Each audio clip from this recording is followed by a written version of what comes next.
सभी को ओम नमो भगवते रुद्राय नमः। बंधुओं, आज हम चर्चा करने वाले हैं गुरु का राशि परिवर्तन होने वाला है और गुरुदेव बृहस्पति वृष राशि से निकलकर मिथुन राशि में पहुंचने वाले हैं, जो 15 मई 2025 को राशि का परिवर्तन हो जाएगा। और यह परिवर्तन इस रूप में होने वाला है जैसे एक बार कोरोना काल में गुरुदेव अत्याचारी हुए थे, उसी प्रकार से 15 मई 2025 को एक बार फिर से गुरुदेव अत्याचारी होने वाले हैं। और जब अत्याचारी होते हैं तो जन धन मानस पर इनका प्रभाव रहता है। तो पहले हम आपको सभी दर्शकों को बतलाते हैं कि अत्याचारी होना क्या है। देखिए, गुरुदेव बृहस्पति का पूर्ण चक्र एक होता है राशि का, वो 12 से 13 महीने का होता है। लेकिन अब ये अपनी गति को परिवर्तित करने वाले, अति का मतलब होता है तेज और चारी का मतलब होता है चलना। तो अब ये तेज गति से चलना प्रारंभ करेंगे। जिस चक्र को पूर्ण करने में ये 12-13 महीने का समय लेते थे, 13 मास तक ये पूर्ण कर पाते थे, अब ये 4-5 महीने में एक राशि से दूसरी राशि में परिवर्तन कर देंगे। मतलब गति में परिवर्तन हो गया है। तेज रफ्तार से गुरुदेव आगे की तरफ बढ़ रहे हैं। तो इससे क्या प्रभाव रहेगा, मीन राशि वाले जातकों की आज चर्चा करेंगे। किस प्रकार से इनके समय, आने वाले समय में इनके जीवन पर क्या प्रभाव पड़ने वाला है। गुरुदेव का अत्याचारी होना मीन राशि के लिए कितना लाभकारी होगा, कितना हानिकारक होगा। वाणिज्य, व्यापार, धन संपदा, वैभव, लक्ष्मी प्राप्ति, दाम्पत्य जीवन, शेयर बाजार, मार्केटिंग, ऑनलाइन जितना भी शिक्षण संस्थान है, उनमें क्या लाभ होने वाला है और ये किस प्रकार से हमारे चक्र को पूर्ण करके आगे बढ़ेंगे, सारा फलादेश जानेंगे। आप वीडियो को अंत तक अवश्य देखिएगा, ये आपके लिए अति महत्वपूर्ण वीडियो होने वाला है। तो बंधुओं, चर्चा करते हैं मीन राशि की। देखिए, मीन राशि के चतुर्थ भाव में गुरुदेव प्रवेश करने वाले हैं 15 मई 2025 को। अभी इस समय वृषभ राशि में यानी मीन राशि के तृतीय भाव में ये स्थान ग्रहण किए हुए हैं। वृषभ में अभी निवास कर रहे हैं। 15 मई 2025 को ये मिथुन में पहुंच जाएंगे। देखिए, मिथुन वायु तत्व राशि है और स्वयं गुरुदेव की जो राशि है, स्वयं गुरुदेव है, वो आकाश तत्व है। और वायु तत्व आकाश तत्व आपस में मेल खाते हैं। इसका मतलब है कि मीन राशि वाले जातकों को लाभ होने की संभावना है। यह गुरुदेव का अत्याचारी रूप मीन राशि वाले जातकों को लाभ देगा, क्योंकि मीन स्वयं गुरुदेव की राशि है, वह आकाश तत्व के हैं। और यहाँ स्थान जो ग्रहण किया है, इस स्थान पर वो विराजमान है, वो वायु तत्व की राशि है। तो दोनों राशियों का मेल जोल होने से इनको मीन राशि वाले जातकों को लाभ की प्राप्ति होगी। चर्चा करते हैं 4 प्रकार से इनका गति का चलन रहने वाला है और चारों प्रकार से मीन राशि पर क्या प्रभाव रहेगा, क्या स्थितियां रहेंगी। वीडियो को पूर्ण देखिएगा, जब भी आप इस पूर्ण वीडियो को देखकर समझ पाएंगे। देखिए, मीन राशि के चतुर्थ भाव पर गुरुदेव 15 मई को विराजमान होने वाले हैं। और ये चतुर्थ भाव जो है ना, ये आपके चतुर्थ भाव जो सुख का, घर का, वाहन का और माता पिता का है।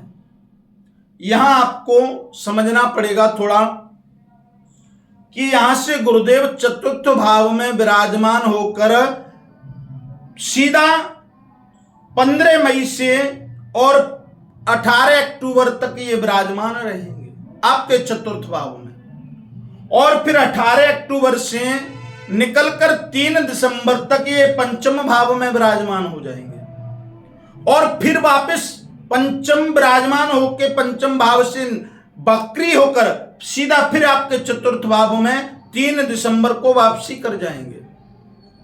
तो सारी चर्चा इस वीडियो के माध्यम से करते हैं। चतुर्थ भाव में गुरुदेव 15 मई को विराजमान होने वाले हैं। यहाँ आपको घर, वाहन, सुख सुविधा, माता पिता का जो भी स्थान है, यहां से आपको लाभ प्राप्त होने वाला है। अब लाभ कैसे प्राप्त होगा? देखिए, लाभ एकदम से प्राप्त होने वाला है, क्योंकि यहां गुरुदेव अत्याचारी हो जाएंगे, तेज रफ्तार से चलेंगे, तो आपको भी लाभ तेज रफ्तार से प्राप्त होगा। अब यहां पर क्या करना है आपको, यहां आपको धैर्य रखना है। देखिए, कोई कार्य आप करिएगा, कहते हैं ना, जल्दी का काम शैतान का काम होता है। जल्दी में अगर कार्य कर देते हैं तो वो बिगड़ जाता है, उसका पूर्णतः फल प्राप्त नहीं होता है। तो यहाँ लाभ तो आपको मिलेगा चतुर्थ भाव में, लेकिन उस लाभ को आपको पूर्णतः से जब ही प्राप्त कर पाएंगे जब आप यहाँ धैर्य से, सहमता से, न्याय के साथ रहेंगे। क्योंकि गुरुदेव अतिचारी हैं, शीघ्र से शीघ्र लाभ दिलवाएंगे, यानी आपकी बुद्धि को ऐसा कर देंगे कि जल्दी से जल्दी सारे कार्यक्रम हो जाने चाहिए, और जल्दी में किया गया कार्य बिगड़ जाता है। इसलिए बंधुओं, आपको थोड़ा धैर्य रखना है और धैर्य के साथ आपको आगे बढ़ना है। यहां से गुरुदेव 3 दृष्टियों का पाठ करते हैं। उनकी पंचम दृष्टि सीधे आपके अष्टम भाव पर पड़ती है, और अष्टम भाव जो है आपका धन का, प्रेम का, भौतिक सुख का और आपके जीवन का है। ये जो भाव है आपका, ये धन का है। आपको गुप्त धन प्राप्त होने की पूर्ण संभावना रहेगी, लेकिन कब रहेगी? कब? जब आप उस गति से संयमित होकर कार्य करेंगे। आपको जल्दबाजी नहीं करनी है, क्योंकि गुरुदेव यहां जल्दबाजी करवाएंगे। जो कार्य 12 महीने में आप कर पाते थे वो 4 महीने में ही आपको हो जाएगा। लेकिन कहते हैं ना, जिस कार्य को जल्दी से निपटा दिया जाए वो कार्य हमारा पूर्णतः से स्वच्छ नहीं होता है, सुंदर नहीं बनता है, इसलिए उसमें कोई ना कोई खामी रह जाती है। तो आपको धैर्य के साथ, संपूर्णता के साथ किसी भी कार्य को, किसी को धन देना है, किसी से वाहन खरीदना है, किसी से भूमि खरीदनी है, किसी से घर खरीदना है, किसी से जमीन खरीदनी है, सारे कागजात बारी बारी से देखें, सारे डॉक्यूमेंट्सों को बारी बारी से देखें। ऐसा नहीं है कि जैसे गुरुदेव जल्दी जल्दी जा रहे हैं ऐसे ही आप जल्दी जल्दी में सारा कार्यक्रम कर दें और बाद में पता चले कि वो तो सब फर्जीवाड़ा था। इसलिए आपको संयमित होकर धैर्य के साथ कार्य करना है। यहां से गुरुदेव सप्तम दृष्टि का पाठ करते हैं, जो आपके दशम भाव पर पड़ती है, और ये दशम भाव आपका कैरियर का, कर्म भाव, व्यवसाय और नौकरी का है, समाज का है, प्रतिष्ठा का है। यहां से गुरुदेव आपको नौकरी की पूर्णतः व्यवस्था करने वाले हैं, आपके व्यापार वाणिज्य को बढ़ाने वाले, और इतनी जल्दी बढ़ाने वाले हैं क्योंकि वो स्वयं जल्दी चल रहे हैं, तो आपको जल्दबाजी करवाएंगे। आप सोचेंगे जल्दी से ये कार्य पूर्ण हो जाए, और जल्दबाजी करवाने के कारण क्या होगा कि आपका कार्य बिगड़ने का चांस बढ़ जाएगा।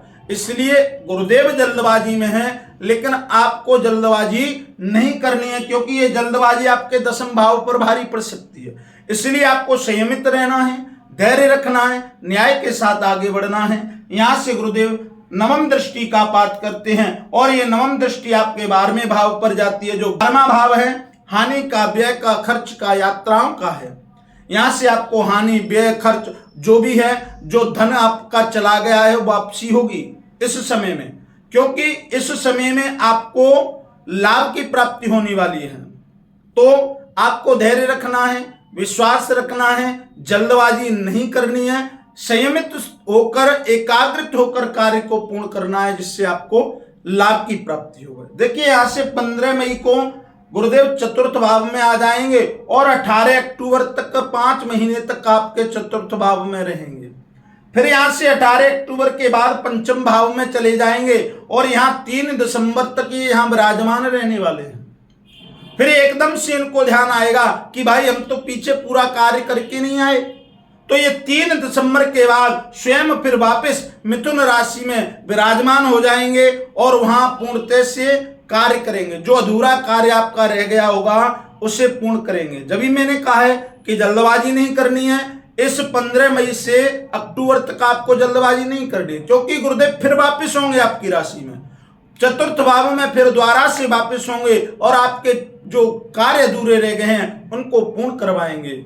तो सभी दर्शकों से अनुरोध करते हैं कि आप धैर्य के साथ गुरुदेव का जो राशि परिवर्तन हो रहा है उसको विश्वास, धैर्य, न्याय के साथ परिवर्तन को सहन करें। सभी सनातनियों से अनुरोध है कि जिन्होंने अभी तक वीडियो को लाइक नहीं किया, चैनल को सब्सक्राइब नहीं किया, वो कृपा करके चैनल को सब्सक्राइब करें, वीडियो को लाइक करें। जो जातक अपनी कुंडली का भाग्य फल, कर्म फल जानना चाहते हैं, हमारे वीडियो के माध्यम से चल रहे नंबर से हमसे संपर्क करें, हम आपको पूर्णतः संतुष्ट करेंगे। आज के लिए बस इतना ही। कल एक नई राशि और एक नए विषय के साथ आपके सामने प्रस्तुत होंगे। तब तक के लिए ओम नमो भगवते रुद्राय नमः।